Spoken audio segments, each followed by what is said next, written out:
नमस्कार विद्यार्थी मित्रांनो, मी सागर भालेराव तुमचं पुन्हा एकदा मनापासून स्वागत करतो आपल्या यूट्यूब चॅनलवर. चला, कुठलाच टाईमपास न करता आज आपण आपल्या व्हिडिओला सुरुवात करूया.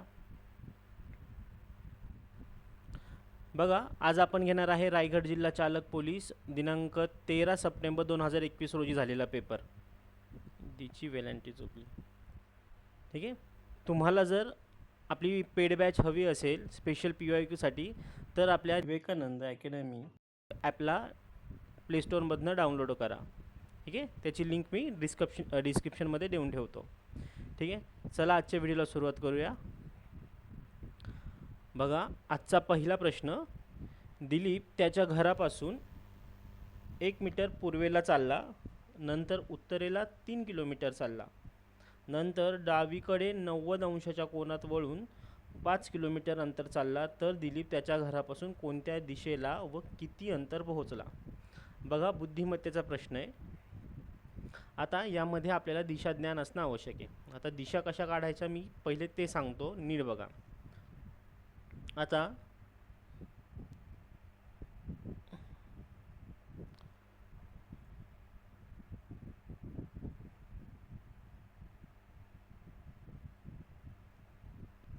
आता जो आपला उजवा हात असतो ती असते पूर्व दिशा, डाव्या हाताला पश्चिम दिशा, खाली असते दक्षिण आणि वरती असते उत्तर दिशा.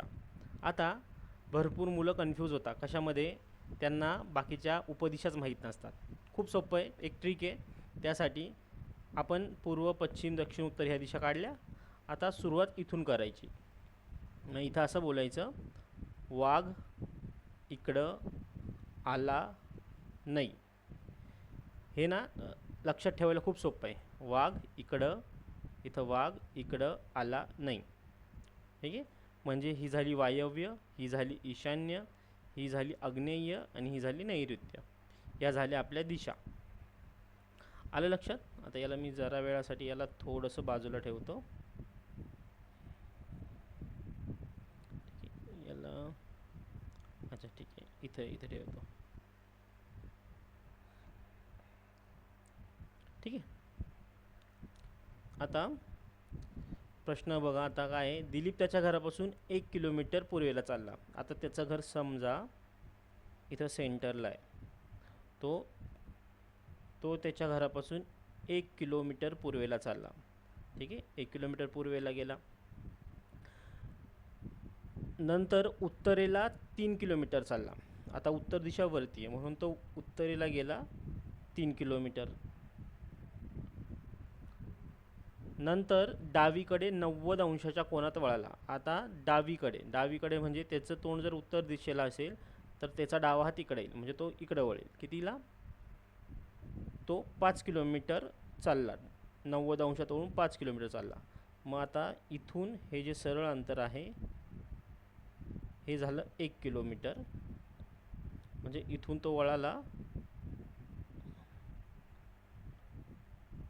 हे झालं 1 किलोमीटर आणि इथून 4 किलोमीटर असा गेला तो डावीकडे. ठीक आहे. 5 किलोमीटर चालला, तर दिलीप त्याच्या घरापासून कोणत्या दिशेला व किती अंतरावर पोहोचला. आता त्याचं घर इथं होतं आणि तो गेला असा तिरपा. मग इथं सेंटरला घर आहे. मग इकडं पूर्व दिशा झाली, इकडं पश्चिम झाली, खाली दक्षिण आणि वरती उत्तर. मग तो मधोमध तिरपा, म्हणजेच पश्चिम आणि उत्तरमध्ये कुठली दिशा आहे? वायव्य. मग तो आहे वायव्य दिशेला. ठीक आहे. जर ऑप्शनमध्ये फक्त वायव्य असेल तर आपल्याला उत्तर लगेच मिळतं, पण इथं 2 ऑप्शन आहे वायव्यचे, एक 5 किलोमीटर आणि एक 8 किलोमीटर. मग आता आपल्याला हे काढायचं आहे. मग आता हे कसं काढायचं? आता तो जेव्हा 90 अंश वळून 5 किलोमीटर गेला तेव्हा इथं काटकोन त्रिकोण तयार झाला आहे, बरोबर. आता इथून 1 किलोमीटर गेला म्हणून 1 किलोमीटर अंतर, वरती 3 किलोमीटर गेला हे 3, परत वळाला डाव्या बाजूला आणि 5 किलोमीटर गेला, म्हणजे हे 1 किलोमीटर अंतर झालं. आणि जे हे अंतर आहे हे आणि हे अंतर सेम आहे, कारण की सेमच चालला आहे ना तो. मग हे झालं 3 किलोमीटर अंतर. मग आता इथं काटकोन त्रिकोण तयार झाला आहे. मग आता काटकोन त्रिकोण ज्या वेळेस तयार होतो त्यावेळेस आपल्याला पायथागोरसचं प्रमेय वापरायचं असतं. मग आता पायथागोरसचं थेरम काय सांगतं आपल्याला, जिथं पण काटकोन त्रिकोण तयार होतो, एक मिनटं मी याला जरा बाजूला ठेवतो.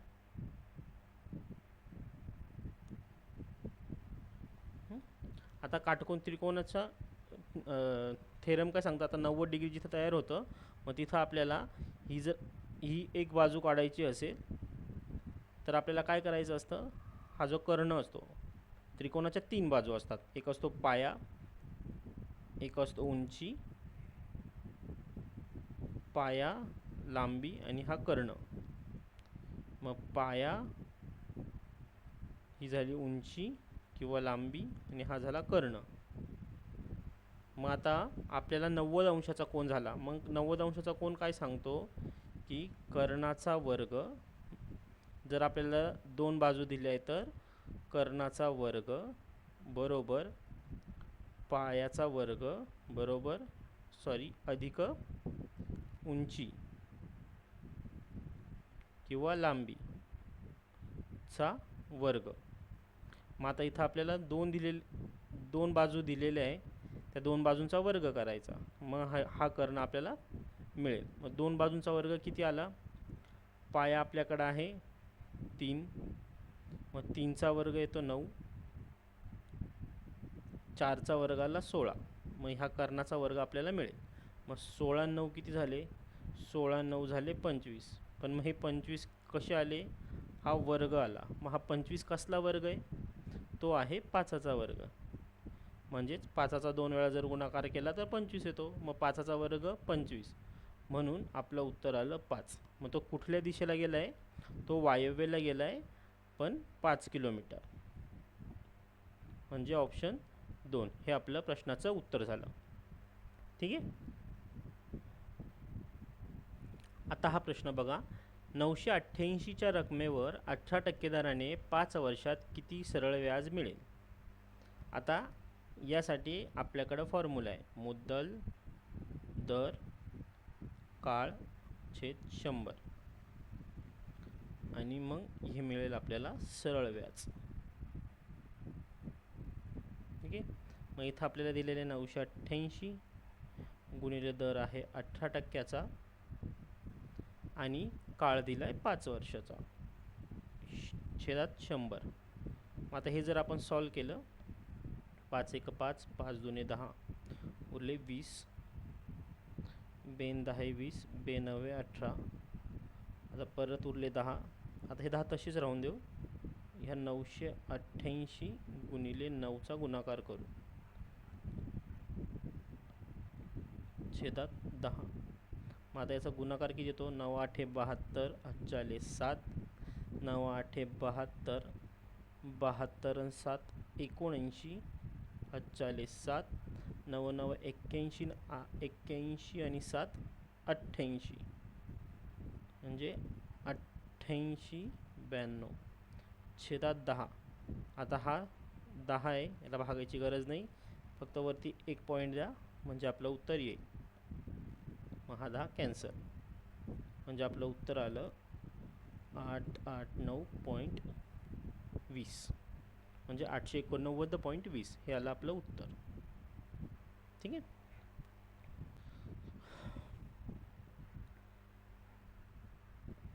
आता हा प्रश्न बघा, सदूची 5 विषयातील सरासरी 60.6 असून उरलेले 2 विषयात त्याला 173 गुण मिळाले, तर त्याची 7 विषयातील गुणांची सरासरी किती. सोप्पा प्रश्न आहे सरासरीवरचा. 5 विषयातील सरासरी आहे 60.6.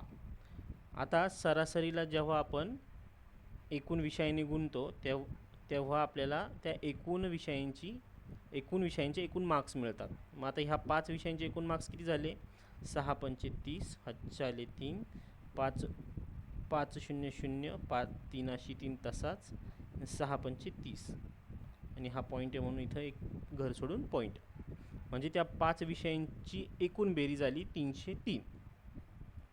आता उरलेल्या 2 विषयात, मग त्या 2 विषयांची मार्क्स ही झाली 5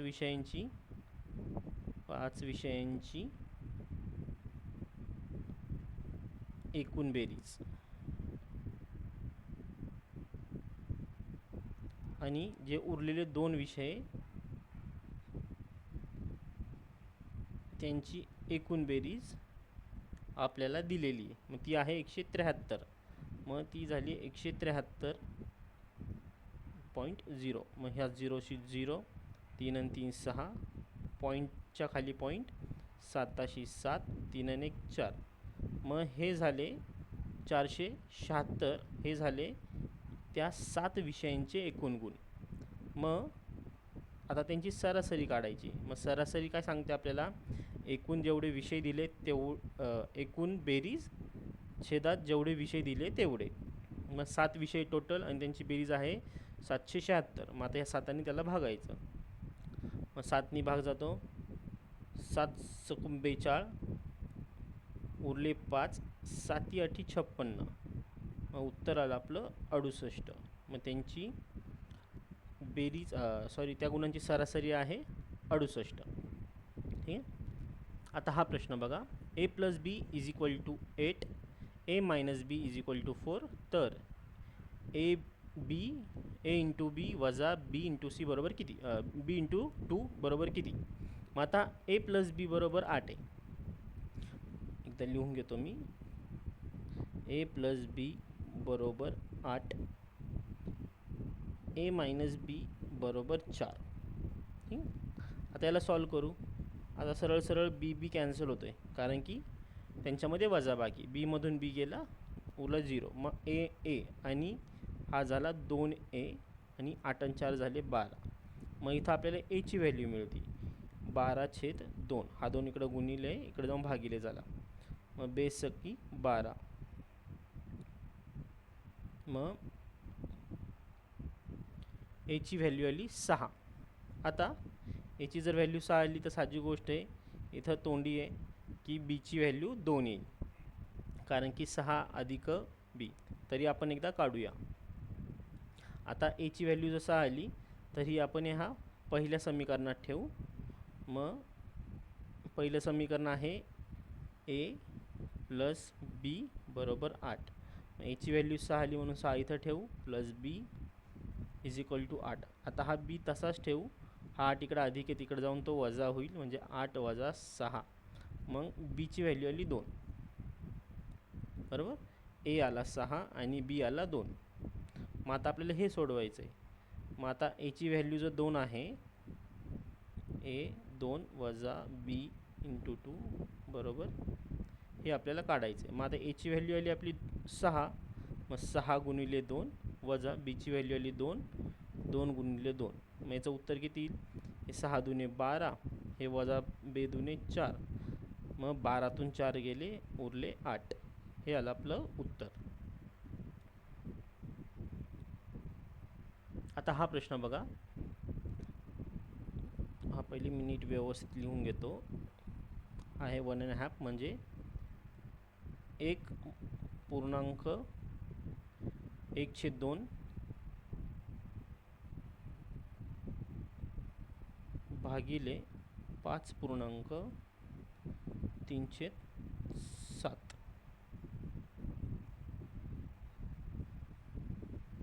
5.307. आता हे सोडवायचं कसं.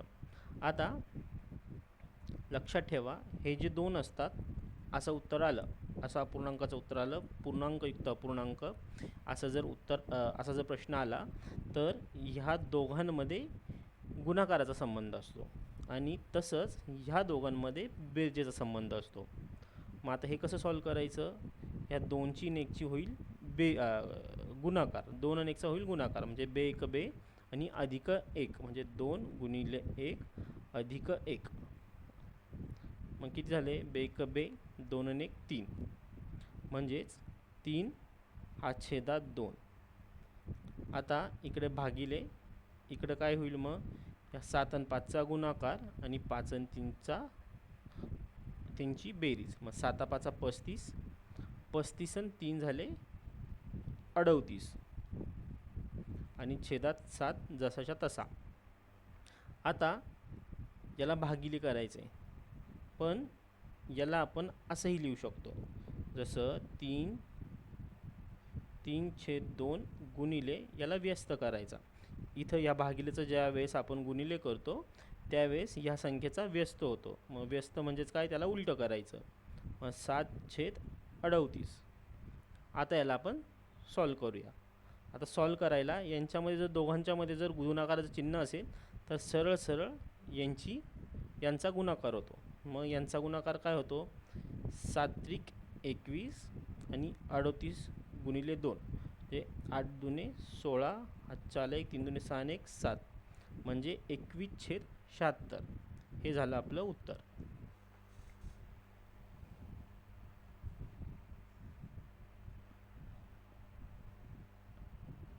आता हा प्रश्न बघा. ए या नळाने एक टाकी 30 मिनिटात भरते, तर बी या नळाने टाकी 15 मिनिटात भरते. दोन्ही नळ एकाच वेळी चालू ठेवल्यास टाकी किती वेळात भरेल? हा पण खूप सोपा प्रश्न आहे. बघा, ए नळ एक टाकी 30 मिनिटात भरतो, ब नळ 30 टाकी 15 मिनिटात भरतो. ठीक. आता दोघं मिळून ती टाकी किती वेळात भरतील? मग घ्यायचा ह्या दोघांचा लसावी. ह्या दोघांचा लसावी आला 30, मग 30×1 = 30, 15×2 = 30. मग आता हा एक हे काय झालं, ही झाली एची एका दिवसाची क्षमता. मग एका दिवसात तो 1 एवढं काम करतोय आणि बी एका दिवसात 2 एवढं काम करतो.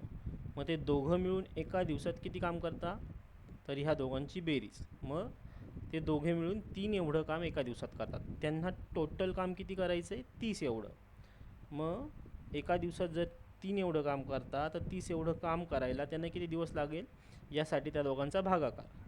मग 30 3 10 30 म्हणजेच त्यांना दिवस लागतील 10.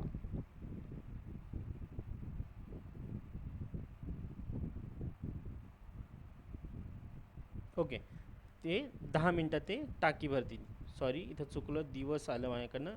ए एक टाकी 30 मिनटात भरतो, बी नळाने ती टाकी 15 मिनटात भरते. दोन्ही नळ एकाच वेळी चालू ठेवल्यास टाकी किती मिनटात भरेल? तर सॉरी, मग तिथं दिवसाच्या ऐवजी मिनिट करा, म्हणजे सेमच झालं, दिवस काय आणि मिनिट काय. हे तर 10 मिनटात ती टाकी भरल्या जाईल. ठीक आहे. आता हा पुढचा प्रश्न बघा. एका मिनिटात एक रिकाम्या टाकीचा 2/3 भाग भरला जातो. किती? 2/3 भाग भरला जातो, तर ती पूर्ण भरण्यास किती मिनिटे लागतील? आता एका मिनिटात, आता इथं आपल्याला कन्वर्ट करायची गरज नाही, कारण की इथं आपल्याला दिलेले एका मिनिटात आणि उत्तर पण आपल्याला मिनिटातच काढायचं आहे, म्हणून खूप सोपा प्रश्न आहे. मग एका मिनिटात रिकाम्या टाकीचा 2/7 भाग भरतोय. एका मिनिटात 2/7. आता हे 2/7 म्हणजे काय, 7पैकी 2 एवढा भाग भरतोय. म्हणजे ती टाकी आहे 7 एवढी, त्या 7पैकी 2 एवढा भाग भरतोय. मग शिल्लक किती राहतोय, 7मधून 2 गेले, शिल्लक राहिला 5. मग ही झाली आपली एकूण टाकी, हा झाला भरलेला भाग आणि हा राहिला शिल्लक भाग. हे आलं लक्षात? 7पैकी 2 एवढा भाग भरला जातो. मग आता शिल्लक किती राहिला, 5. आता आपल्याला जर पूर्ण टाकी भरण्यास किती वेळ लागेल? मग पूर्ण टाकी कितीची आहे, 7ची आहे. मग ती 7 एवढी टाकी भरायला किती मिनटं लागतील? मग आता कसं करायचं, एका मिनिटात किती भाग भरतोय, एका मिनिटात 7पैकी 2 म्हणजे 2 एवढा भाग भरतोय. तर पूर्ण टाकी आहे 7 एवढी, मग ती भरायला किती वेळ लागेल आपल्याला? मग हा करायचा तिरकस गुणाकार. सॉरी, परत एकदा बघा. एक टाकी भरायला 1 मिनिटात 2 एवढी टाकी भरते, मग 7 एवढी टाकी भरायला किती वेळ लागेल? हे इकडे झाले मिनटं आणि इकडे झाला टाकीचा भाग. मग आता यांचा तिरकस गुणाकार. मग 7 × 1/2 म्हणजेच 7×1 = 7/2. मग हे झालं आपलं उत्तर, 7/2, ऑप्शन 2.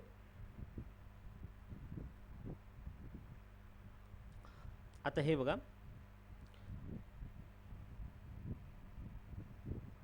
1:30 वाजता घड्याळाचा तास काटा व मिनिट काटा यात किती अंशाचा कोन असेल? म्हणजे 1:30 झाले घड्याळात, तर त्या दोन्ही काट्यांमध्ये किती अंशाचा कोन असेल? आता हे कसं सोडवायचं हे लक्षात ठेवा. याला असं सोडवायचं, हा फॉर्म्युला याचा असं बोलायचं,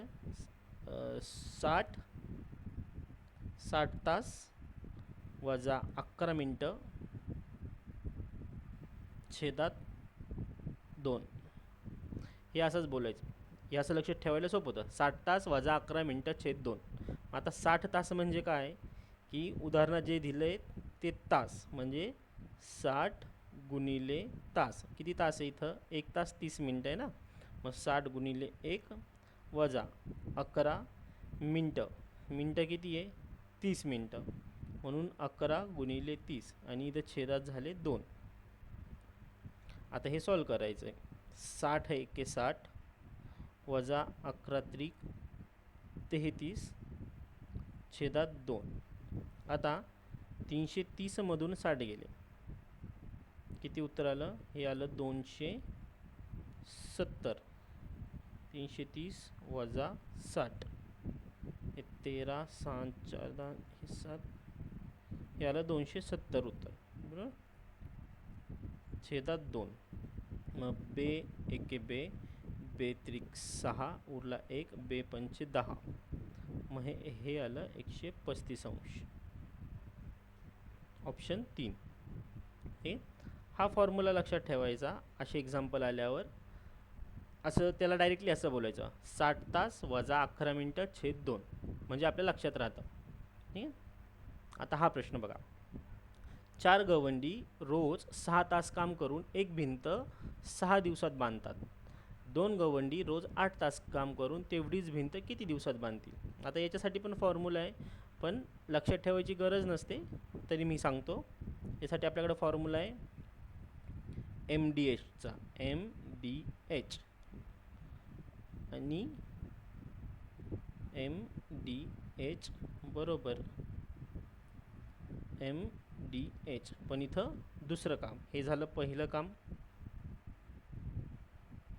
हे झालं दुसरं काम. ठीक आहे. आता M म्हणजे काय? माणसे. मग माणसे किती आहे? 4 माणसे. D म्हणजे दिवस.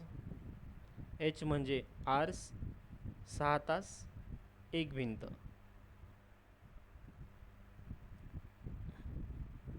मग आता 4 गवंडी रोज 6 तास काम करून एक भिंत 6 दिवसात बांधतात. 6 तास काम करून 6 दिवसात एक भिंत बांधतात. तर 2 गवंडी 8 तास काम करून ती भिंत किती दिवसात बांधतील? मग इथं आपल्याला काढायचं आहे D2. मग आता खूप साधी गोष्ट आहे, याला सॉल्व करायचं. मग आता ह्या D2ला 8 गुणिले 2 इथं गुणिले, त्याला इकडे जाऊन आपण भागिले करू. 2 गुणिले 8 बरोबर, मग आपल्याला मिळेल D2. आता याला सॉल्व करायचं. बे के बे, बे दुने 4, बे एक बे, बे चौक 8, बे दुने 4, बे त्रिक 6, बे के बे, बे त्रिक 6. मग शिल्लक काय राहिलं आपल्याकडे? फक्त 3 गुणिले 3. मग याचं उत्तर आलं 3 त्रिक 9. मग त्यांना 9 दिवस लागतील. ठीक आहे. आता सरिताचे वय तिच्या 2 मुलांच्या वयाच्या बेरजेपेक्षा 8 वर्ष अधिक आहे. त्या मुलांच्या वयातील फरक 3 वर्ष आहे. सरिताचे वय 45 वर्ष असेल तर तिच्या मोठ्या मुलाचे वय किती? आता इथं बघा, खूप मोठा प्रश्न आहे, बट स्टेप बाय स्टेप कसा सॉल्व करायचा एकदा लक्षात घ्या. ठीक आहे. आता इथं फक्त मेन्शन केलं आपल्याला, बघा, सरिताचं वय 45 वर्ष आहे. ठीक आहे. पण सरिताचे वय तिच्या 2 मुलांच्या वयाच्या बेरजेपेक्षा 8 वर्ष अधिक आहे. मग आता सरिताचं वय एकदा आपण लिहून घेऊ. सरिताचं वय झालं 45 वर्ष. ठीक आहे. आता त्यांच्या तिला 2 मुलं आहे, तिच्या 2 मुलांच्या. मग त्या मुलांना आपण एकाला M1 मानू किंवा एकाला M1 मानू आणि दुसऱ्याला M2 मानू. हे झाले तिचे 2 मुलं, ज्यांचे वय आपल्याला माहीत नाही, त्यांचे वय आपल्याला काढायचे. ठीक ठीक आहे. आता प्रश्नात काय दिलं बघा, तिचे वय किती आहे, तिच्या 2 मुलांच्या वयाच्या बेरजेपेक्षा 8 वर्षांनी अधिक. मग तिच्या मुलांच्या बेरजेपेक्षा 8 वर्षांनी अधिक म्हणजे यांची बेरीज केल्यानंतरनं अधिक 8 वर्षांनी अधिक तिचं वय, मग तिचं वय किती आलं 45. ठीक आहे. आता ह्या M1 आणि M2ला आपण सॉल्व करून घेऊ. मग इथं काय आलं M1 अधिक M2, हा 8 इकडं ह्या दोघांना प्लस आहे, तिकडं जाऊन तो मायनस होईल म्हणजे 45 वजा 8. मग ह्या M1 अधिक M2 ची व्हॅल्यू किती आली, 45मधून 8 गेले, 45मधून 8 गेल्यावर किती शिल्लक राहिले, हे 5 3 म्हणजे हे राहिले 37. ठीक आहे. आणि हे झालं आपलं पहिलं समीकरण. आता एक्झाम्पलमध्ये पण आपल्याला एक दिलं आहे की त्या मुलांच्या वयातील फरक 3 वर्षे, त्या मुलांच्या वयातील फरक किती आहे 3 वर्षाचा. मग हा M1 वजा M2 यातला फरक आहे 3 वर्षांचा. ठीक आहे. मग हे आपण सोडून घेऊया. आता M2 ह्या दोघांची झाली वजाबाकी म्हणून हे 2 झाले कॅन्सल आणि M1 आणि M1 हे झाले 2 M1, सॉरी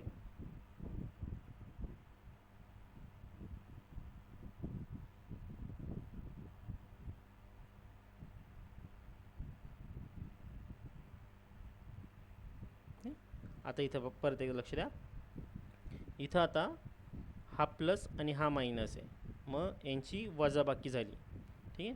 हे झाले कॅन्सल, हे दोन्ही प्लस आहे. ठीक आहे. मग हे झाले M2 आणि 7 आणि 3 10, 1 3 1 4, हे झाले 2 M1 4. मग M1 ची व्हॅल्यू आली 40/2. M1 बरोबर 40/2. मग 2 दुने 4 म्हणजे M1 आला आपला 20 वर्षाचा. मग आता आपल्याला काय केलं, तिच्या मोठ्या मुलाचे वय किती, मग हा M1 आला 20 वर्षाचा. मग आता आपल्याला काय दिलं आहे, त्या दोघांच्या वयात किती वर्षाचा फरक आहे 3 वर्षाचा. मग एक जर 20 वर्षाचा आला तर दुसऱ्याचं वय आपल्याला काढायचं आहे. ठीक आहे. आता मी इथं लिहितो. मग आता M1 आला 20 वर्षाचा, आपण ह्या दुसऱ्या समीकरणात टाकू, त्यांचा फरक किती आहे 3 वर्षाचा. मग M1 वजा M2 होता 3 वर्षाचा फरक. मग M1 ची व्हॅल्यू आली आपल्याला 20 वजा M2 ची काढायची, तो तसाच इथं 3. मग आता हा 20 आणि 3, M2 बरोबर 20मधून 3 गेले उरले 17. मग हे M2 ची व्हॅल्यू मिळाली आपल्याला 17 वर्ष. मग आता आपल्याला कोणाच सांगितलं आहे की मोठ्या मुलाचं, मग साहजिक गोष्ट आहे 17पेक्षा M1 मोठा आहे. मग हे M1 ची व्हॅल्यू आली 20. मग हे झालं ऑप्शन 3, ही आली मोठ्या मुलाची, हे आलं मोठ्या मुलाचं वय. आता हा प्रश्न बघा, दर साल दर शेकडा 10% दराने 800 रुपयांचे 2 वर्षाचे सरळ व्याज आणि चक्रवाढ व्याज यांमध्ये किती फरक पडेल. आता 10% दराने 800 रुपयाचे 2 वर्षाचे सरळ व्याज. आता सरळ व्याज हे दरवर्षी सारखं असतं आणि चक्रवाढ व्याज हे दुसऱ्या वर्षापासून लागू होतं. मग आता 800 रुपयाने 10% दराने म्हणजे 800 रुपयाचे 10% दराने एका वर्षाचं व्याज काढू पहिले आपण. हे झालं एका वर्षाचं व्याज, एक वर्षाचं व्याज, हे झालं एक वर्षाचं व्याज आणि दुसऱ्या वर्षी पण सेम व्याज राहतं. म्हणून 8 आणि 8 16, हे झालं 160 रुपये, हे झालं सरळ व्याज. 2 वर्षाचं सरळ व्याज झालं 160 रुपये. मग आता चक्रवाढ व्याज किती येईल, एका वर्षाचं सरळ व्याज आणि चक्रवाढ व्याज हे सारखंच असतं. मग इकडे आपण लिहू चक्रवाढ व्याज. मग सरळ व्याज जर 80 असेल तर चक्रवाढ व्याजसुद्धा पहिल्या वर्षाचं सरळ व्याज आणि चक्रवाढ व्याज हे सारखंच असतं. मग दुसऱ्या वर्षी ह्या 80वर पुन्हा 10% दराने अमाऊंट लागते. मग ह्या 80च्या 8% किती होतात, सॉरी ह्या 80च्या 10% किती होतात, हे झाले 8. म्हणून हे दुसऱ्या वर्षी 8 रुपये एक्स्ट्रा व्याज लागेल चक्रवाढ व्याजाने. मग यांची बेरीज किती झाली, ही झाली 168. मग हे झालं चक्रवाढ व्याज, चक्रवाढ व्याज झालं हे. मग आता प्रश्नात आपल्याला विचारलं आहे चक्रवाढ व्याज आणि सरळ व्याज यामध्ये किती फरक आहे. मग हे 160 आणि हे 168, म्हणजे कितीचा फरक आला आपल्याला, तो आला फक्त 8चा फरक, म्हणजे ऑप्शन 1. आलं लक्षात. ठीक आहे. हे झाले आपले टोटल प्रश्न. हे झाले आपले रायगड जिल्हा चालकचे टोटल प्रश्न. हा पेपर होता दिनांक 13 सप्टेंबर 2021चा. मित्रांनो, तुम्हाला स्पेशल PYQची जर बॅच हवी असेल तर आपल्या विवेकानंद अकॅडमी या ॲपला प्लेस्टोरमधून डाउनलोड करा. तिथं आपली स्पेशल PYQची बॅच तुम्हाला मिळून जाईल. इथं मी प्रॉपर एक्सप्लेन केलेले आहे, क्वेश्चन कसे आहेत, कसे सॉल्व करायचे. ठीक आहे मित्रांनो, तुम्हाला जर हा व्हिडिओ आवडला असेल तर माझ्या चॅनलला नक्की सबस्क्राईब करा आणि व्हिडिओला लाईक करा. जर तुम्हाला हे व्हिडिओ आवडत असतील किंवा तुम्हाला अजून जर कुठल्या क्वेश्चन पेपर पाहिजे असेल तर मला खाली कमेंट बॉक्समध्ये नक्की सांगा, मी त्यांचं विश्लेषण घेऊन येईल.